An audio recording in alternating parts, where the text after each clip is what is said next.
Great to see so many people joining already. This is awesome. Welcome, everyone. Okay, great. I think we'll get started right away with a territory acknowledgement.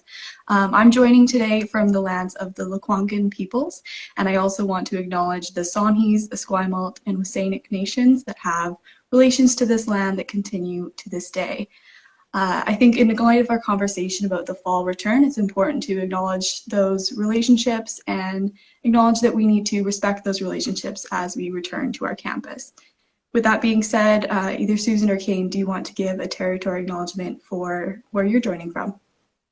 Thanks so much, Kate. And we are also joining from the traditional territories of the Lekwungen peoples and feel very privileged to be here as guests on these territories. And I think as we think about our return to campus and all of our pandemic response planning, keeping the relationships with Indigenous peoples in mind and very close at heart. Yeah, definitely. Okay, so for those joining, today we have Susan Lewis and Kane Kilby talking to us about the fall return and answering student questions. Susan Lewis is the acting vice provost at UVic, and Kane Kilby is the associate vice president of HR. Are you guys ready to answer some questions? Yeah, we're ready to go. Okay, awesome. I have some questions that have been pre-submitted from students on our Instagram. But if people want to chime in the chat, I'll also try to acknowledge those questions and ask them as well. So with that, the first question is, could we see a situation where it's like a switcheroo where we've started going back to in-person and then cases rise and we have to go back online? I think we need to plan for all situations, and certainly that is one that we have planned for. So if that were to be the case, if the PHO gives us the call that we need to move fully online, we're prepared to do so. All of the courses that are being offered, whether in person or online for the fall, have shells, have kind of online shells that people can revert back to and go online, hopefully for just a short period and only in an emergency scenario. But we are ready to do that if called to do so. The next question I have is about living on residence. I know UVic has said that there is a high demand for residence rooms this year, and this student submitted a question saying that if there is such a high demand and so many students living on residence, what could happen in the event of an outbreak? I think what's happened in the past when we've had cases in student housing, because we've had 800 students in housing over the past year, is that we work very closely with Island Health to manage those and to look after the students that are ill and to help those students that need to self-isolate do that, and also help those that need medical attention to do that as well. So we have a really great partnership with Island Health, and we follow their lead through every stage of the case management process to ensure that our students' health, safety, and well-being is managed well. In regards to COVID-19 cases, is there going to be any pop-up testing or vaccine clinics on campus?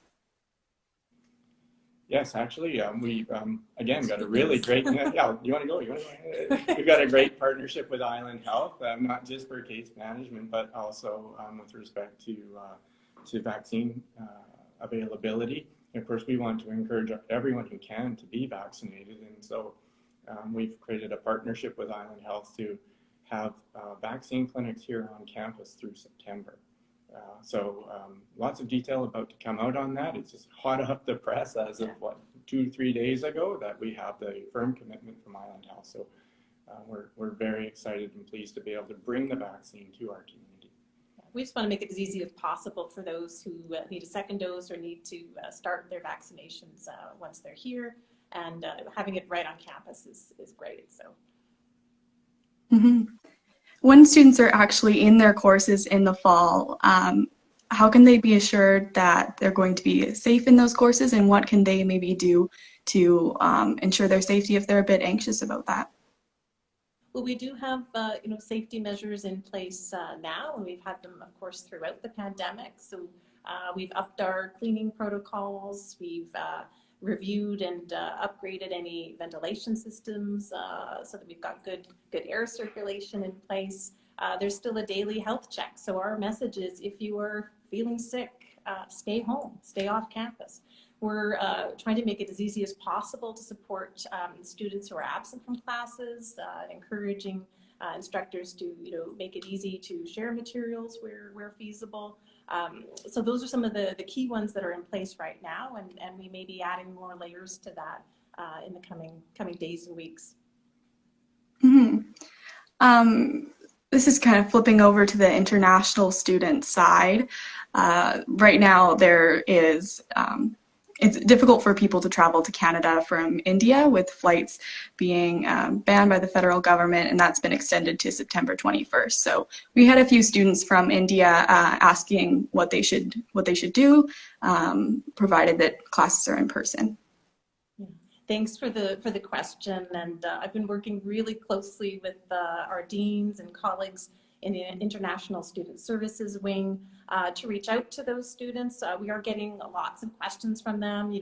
What do they do with their courses, academic programming? So the faculties that are most heavily involved are working out plans to provide as much flexibility as possible for the start of the term if students from India are arriving, obviously late. And what possibilities we might have to offer some program continuity if they're not able to be here till January. That's work is really underway, and I've got the commitments from our deans that they really want to support those students and all of our international students, but of course those in India right now is a top priority.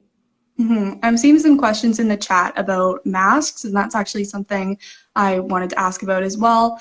I've seen in the BC's return to campus guidelines that masks might be introduced again depending on local transmission. So I think we can say to the question if masks will be mandatory. Right now, my understanding is that it's personal choice, but I'm wondering, my question for you folks would be, is there a threshold of local transmission where that would switch over?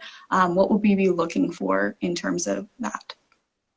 I think we can say right now that conversations are ongoing around when masks will be introduced back into common areas and classrooms. It appears that a decision on that will be imminent, and that we should hear something in the next couple of days. We certainly have encouraged the ministry and the PHO to introduce a mask mandate for September, because it just seems like some of the public health planning assumptions that we're going into the restart plan may not be materializing the way that were originally conceived. And so we're going to need to add a few additional layers of protection to ensure the health and safety of our community. And masks seems like the most obvious one to introduce. Mm-hmm. Yeah, absolutely. So those are all the questions that I had. I'm just scrolling through the chat here to make sure I got everyone's questions. There's a question about receiving syllabuses before the fall and online learning. If that's, maybe that's a question for Susan. Sure.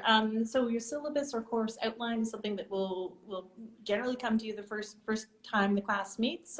There's some variation, but generally you can expect it once the classes start.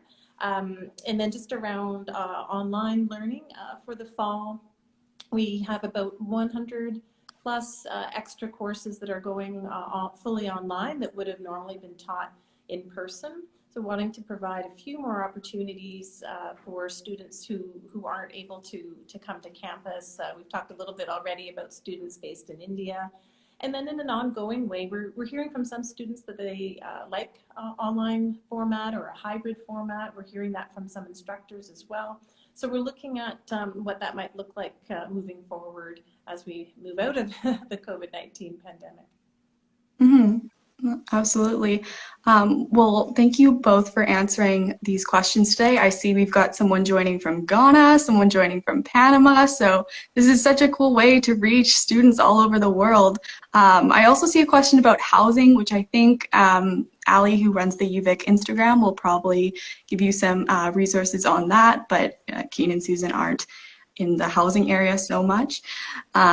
So yeah, thank you both so much for joining me. This was great to hear directly from you. Okay, thanks, Kate. Thanks for the opportunity. Yeah, thanks for the opportunity. Of course. Have a great day. Bye. You too.